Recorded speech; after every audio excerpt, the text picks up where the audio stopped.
guys! So sabi niya, in some angles daw, hawig ko si Olivia Rodrigo. So let's recreate this look from Olivia Rodrigo. Done prepping my face and primer. So proceed na tayo with the base. I'm using the Fresh Mattifying Skin Tint. Disclaimer, I don't claim na hawig ko siya or kamukha ko siya. Sinabi niya lang yun, so gagawa lang tayo ng makeup inspo. Receive na rin naman ako ng ganyang comments before, kaso hindi ko talaga makita kung saan banda.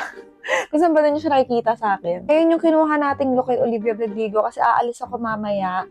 So, hindi ko naman pwedeng gawin yung iba niyang look na mag-glitter ng sobra tapos ma-purple. Mamadali din kasi ako at yung pinakamadaling makeup niya.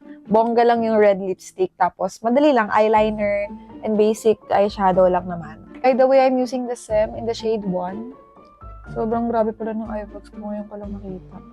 Proceed tayo with the contour since payat siya doon. At napaka-puffy ng face ko ngayon. Ewan ko, dahil ang dami kong kinain na sweets. So, diba, look at the